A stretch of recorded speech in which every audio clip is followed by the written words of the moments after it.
Hechos Ecuador, es la televisión, es la radio, es la voz del pueblo. Un poco este tema que preocupa a gran parte de la ciudadanía sobre la eliminación del examen para entrar a la universidad. Claro, por un lado existen divisiones, existen opiniones divididas sobre, claro, los estudiantes dicen, ay, qué bueno, ya no voy a tener que estudiar para un examen, pero ese no es el verdadero mensaje. Aquí hay un mensaje de que las universidades van a poder tener sus propios sistemas de admisión, cuando antes lo controlaba la política pública para justamente existir un estándar, que todos puedan entrar por un sistema, y esto no va a generar más cupos. De hecho, la misma secretaria de CENESID del día de hoy, Andrea Montalvo, ha dicho en su declaración que esto no tiene nada que ver con ampliar la educación, o sea, los cupos para que los estudiantes puedan entrar a la educación superior. Este año, 90,000 estudiantes se quedaron sin cupo y quisiéramos tu opinión sobre este tema porque hay mucha confusión de la ciudadanía sobre el tema del examen. Bienvenido. Muy amable, gracias, Fer. Pues claro, ya muchos compañeros y compañeras se han pronunciado al respecto, pues hemos visto inclusive autoridades de las instituciones de educación superior pues pronunciarse y diciendo claramente a la ciudadanía que efectivamente este decreto ejecutivo en donde se reforma el reglamento a la Ley Orgánica de Educación Superior, pues lo que hace es trasladar las competencias de este examen a las instituciones. Originalmente, la LOES establece claramente que habrá una evaluación de competencias y capacidades a los bachilleres que deseen entrar a la educación superior. ¿Qué es esta evaluación? Pues un examen. Este examen, obviamente, en su momento fue llevado a cabo por la CENESID. Ahora, este reglamento de la LOES establece que la CENESID dirigirá, coordinará, hará un seguimiento, pero quien será el operador o quien deberá cumplir con hacer el examen, con esta evaluación de capacidades y competencias, tiene que ser la institución de educación superior. Entonces, efectivamente, no existe tácitamente una eliminación del examen, sino que este examen tendrá que hacerse desde las instituciones. Y a veces esto va a complicar muchas veces, digamos, a algunos estudiantes. Por ejemplo, voy a decir, Juan Pablo Morales desea seguir medicina, que es, digamos, una de las carreras más demandadas por las cuales los estudiantes, digamos, desean ingresar. Entonces, antes tenía que dar un examen. Y en la postulación, obviamente, postular en varias instituciones. Como ahora le corresponde a la institución generar esta evaluación, este examen, le tocará prepararse y hacer todo el proceso en cada una de las instituciones donde él pretenda ingresar. O sea, tendría que estudiar varios test, digamos, o formatos, para clarificar, ¿no es cierto? A ver, yo quiero estudiar medicina, como dices, y tiene la Católica, la Central, la de Cuenca, entonces para cada universidad tengo que estudiar diferente tipo de examen, ¿no? Como era antes, Sí, hace años. sí, claro que sí. Esto, digamos, se puede ver lo que establece ahorita el reglamento, aunque también el reglamento dice que quien dará el marco para que se den estas evaluaciones, estos exámenes, será la propia CENESID. Sí, como el ente, como el órgano rector de la política pública, dice que como organizador, como coordinador, como quien está a cargo del seguimiento, deberá establecer una normativa específica para que las instituciones de educación superior se rijan bajo esa normativa y apliquen el proceso de evaluación. Entonces, no sabemos si obviamente lo que se va a hacer es, bueno, ya no tomo el examen yo como CENESID, pero ten el examen y tómalo desde cada institución, el mismo examen. No lo sabemos. ¿Por qué? Porque todavía obviamente el reglamento establece que la CENESID tendrá que establecer una normativa específica para este proceso. Pero podríamos correr el riesgo que tú dices, o sea, cada quien implementa los procesos, cada quien implementa su examen, cada quien obviamente, y el estudiante le va a tocar estudiar, obviamente, prepararse para diferentes tipos de evaluaciones o de exámenes para cada institución donde desee postular, que ese podría ser un riesgo, pero obviamente estamos pensando, inclusive sobre todo recordando de cómo era la Antes. competencia anterior, ¿no? Entonces, Claro, ahora yo esperemos. estaba, claro, yo decía, yo me recuerdo cuando yo estudié en la Central, la primera carrera, yo hice 3 semanas de cola para entrar a mi cupo de comunicación social. Claro que ahora la técnica ha cambiado, pues ahora hay internet y seguramente todo será a través de línea también, pero claro, sí nos da muchas dudas porque, primero porque los estudiantes que están con sus opiniones divididas piensan que ya no van a tener que dar examen, primera cosa. y que no es verdad. Y segunda cosa, al desinformar también, porque no hay una posición clara, mira, ella dice en sus declaraciones, te voy a leer un poquito, dice, Montalvo dijo que existen dos posibles vías para el aumento de cupos: la simplificación de trámites para la aprobación de nuevas carreras físicas y online y de nuevas modalidades de estudio. Cuando recuérdate que el programa de educación virtual primero estaba igual en red, en 5 universidades pilotos, y segundo, el costo era bastante alto todavía. Entonces, que no hay más inversión, no van a poder abrir más carreras online, porque eso te cuesta recursos de aprendizaje, te cuesta un montón de cosas, profesores, tutorías, etcétera.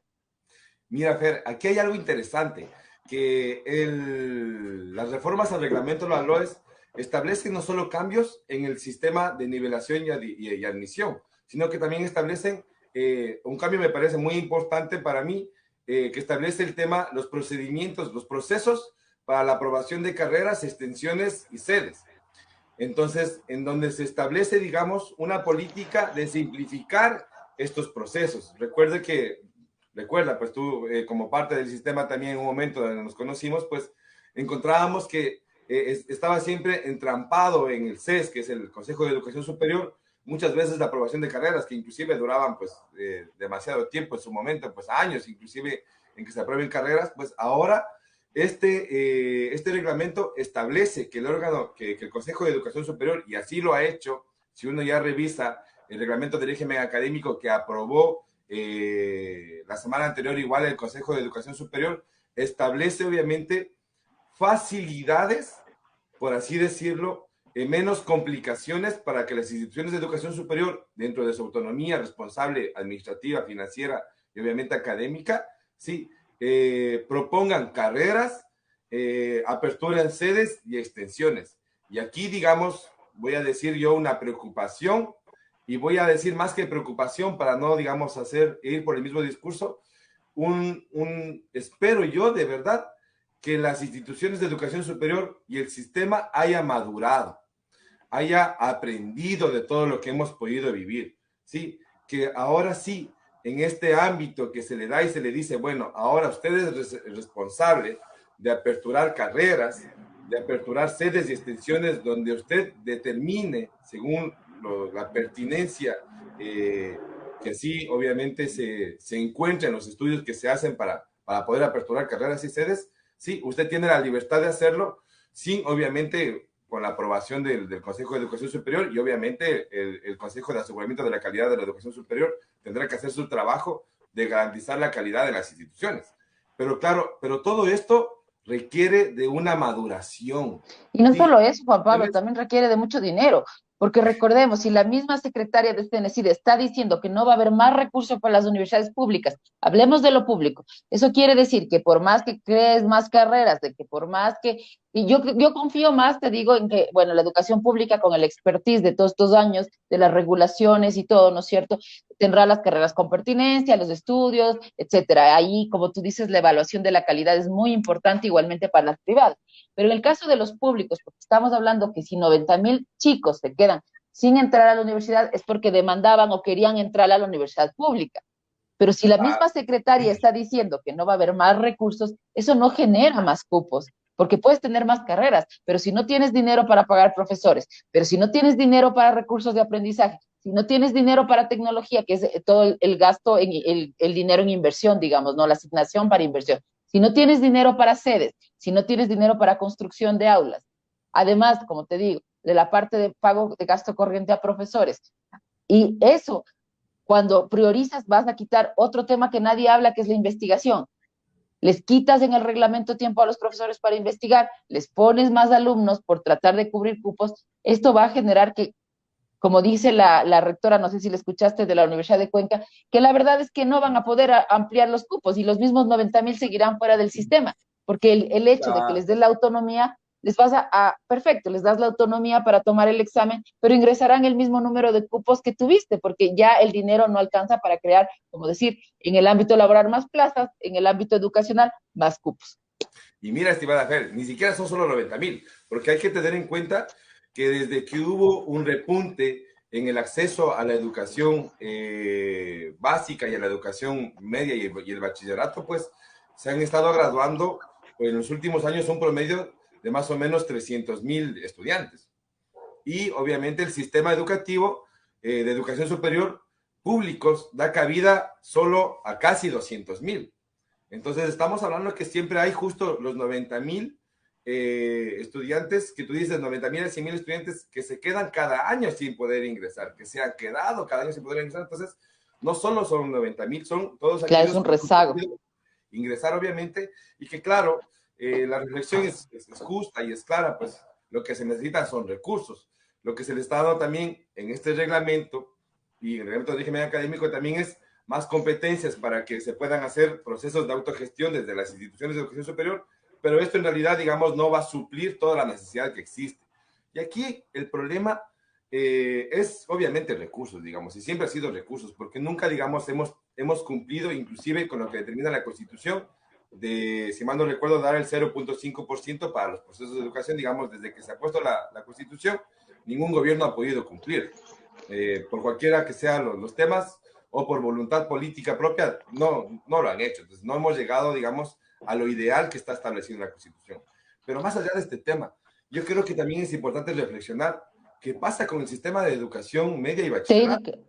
Y también después quiero que hablemos un poquito en los pocos minutos que nos quedan de la educación técnica. Exactamente. Sí, sí, solo una reflexión pequeña. ¿Por qué tenemos que hacer un proceso de nivelación? O sea, ¿por qué si tenemos un currículo nacional, si el Ministerio de Educación nos ha hablado siempre de que obviamente, de que De la garantiza la excelencia. calidad, del acceso, de la excelencia y todo lo demás en este tema, ¿por qué hemos tenido que tener sistemas de nivelación, inclusive públicos, donde la CENESID pagaba universidades o conjuntamente entre las dos instituciones, con otras instituciones aliadas, daban nivelación? Y también, obviamente, a la gente que podía acceder tenía que irse a los sistemas de nivelación privados, particulares, y pagaban, obviamente, encaselaban fuertes sumas de dinero. Al inicio eran muchísimos, después ya la competencia, obviamente, mermó un poco, pero ¿por qué? ¿Por qué no se hace algo para que los estudiantes, obviamente, que salgan ya del bachillerato, salgan con ¿Estén un listos? adecuado, y por lo menos, o sea, sin tantas diferencias, para que Claro tengan que sí. oportunidades adecuadas? Y aquí viene lo otro que tú decías, la formación técnica y tecnológica. Esta mejora en el sistema de educación medio y bachillerato también nos va a permitir que los chicos entiendan, ¿sí?, que el sistema no solo se comprende las universidades y escuelas politécnicas con los títulos de licenciatura, de ingeniería, sino que también existe un proceso que se llama la formación técnica y tecnológica para formar técnicos y tecnólogos que pueden insertarse de manera inmediata al tema laboral, inclusive mientras estudian pueden hacerlo. Obviamente, Claro, donde que ahora es de tercer nivel y con la formación dual, ¿no? mucho más todavía, desde que en el 2013 la misma CENESID empezó obviamente a hacer convenios para la formación dual, y después desde el 2016 donde despuntó este proceso, obviamente ya inclusive ya hay instituciones autónomas particulares que están liderando estos procesos con instituciones, junto con instituciones públicas, de educación superior públicas y privadas, y están obviamente fortaleciendo esto mucho más todavía. Entonces, estos sistemas, la educación media tiene que ser obviamente una educación que trate de entregarnos bachilleres, no decir todos del mismo nivel, pero por lo menos que no haya demasiadas Tanta diferencia. diferencias como las que existen ahora, y también de motivar al estudiante para que entienda que no solo existen las carreras, como digo, licenciatura, ingeniería, sino más bien también las carreras técnicas y tecnológicas, y también que el sistema, eso también ya depende, inclusive va fuera del sistema de educación, sino el sistema, el Estado propiamente dicho, el sistema productivo, económico, financiero, tiene que abrir las puertas, ¿sí?, a los profesionales técnicos y tecnólogos para que podamos, obviamente, desarrollar socioeconómicamente un país mejor, más equitativo, obviamente más justo, y que obviamente nos lleve al desarrollo que tanto queremos. Pero esto realmente nos queda mucho por trabajar todavía. Claro, porque la educación técnica, a ver, hay mucho desconocimiento para cerrar, porque claro, ya logramos que sea de tercer nivel, pero claro, si no hay un acompañamiento, como tú dices, desde la empresa privada, del sector productivo, para que estos chicos puedan integrarse desde que están estudiando a través de desde la educación dual, que es la práctica y la teoría dentro de los mismos procesos productivos, nunca se va a dar la verdadera revalorización de la educación técnica y tecnológica. Y la idea del sistema que creamos, digamos, en un momento dado, era ese, que la educación técnica sea valorada desde su ámbito, desde su itinerario continuo propio, ¿cierto? que no se confunda con el itinerario continuo de la universidad, para que no exista esta competencia de decir, ay, ¿por qué ellos sí, por qué nosotros no? Pero me parece que ahí hay mucho que profundizar en el tema de educación técnica y tecnológica. Y para cerrar, tienes un minuto, Juanpa, ¿qué opinas de estos videos terribles que se ven de la educación unidocente, sobre todo en la Amazonía, con los niños, con un solo profesor de todas las edades? O sea, realmente doloroso. Me parece un retroceso terrible. Sí, sí, sí, yo, bueno, tú conoces, también fui director distrital de educación en sectores rurales también, en la región de Negrito, pues sí, y ahí vivimos en carne propia, pues obviamente las dificultades que tiene un docente de poder atender a niños de diversas edades, de diversos lados, pues obviamente eso es un tema que es muy difícil de asegurar una calidad de formación adecuada. Ahí el tema es, ¿quieres abrir la escuela cerca de una población? Está bien, y es lógico, pero obviamente tienes que dar más docentes. No puedes dar un solo docente, tienes que dar obviamente varios docentes para que puedan atender a los varios niveles de grados que tengas, así tengas un estudiante por grado. Esos más recursos, pues obviamente eso es lo que se debe hacer Tienen que invertir, pues. si queremos hacer una educación de calidad, porque si queremos poner a un profesor que atienda 5, 10 estudiantes, que cada uno sea de diferente grado, pues lamentablemente vamos a llegar a lo que habíamos reflexionado antes, diferencias, sí, abismales entre quienes se forman, sobre todo en la ciudad, y quienes se forman en la ruralidad, que ellos obviamente van a tener menos probabilidades de acceder a la educación superior, menos probabilidades de acceder inclusive a un trabajo digno y adecuado ya en su adultez. Hechos Ecuador, es la televisión, es la radio, es la voz del pueblo.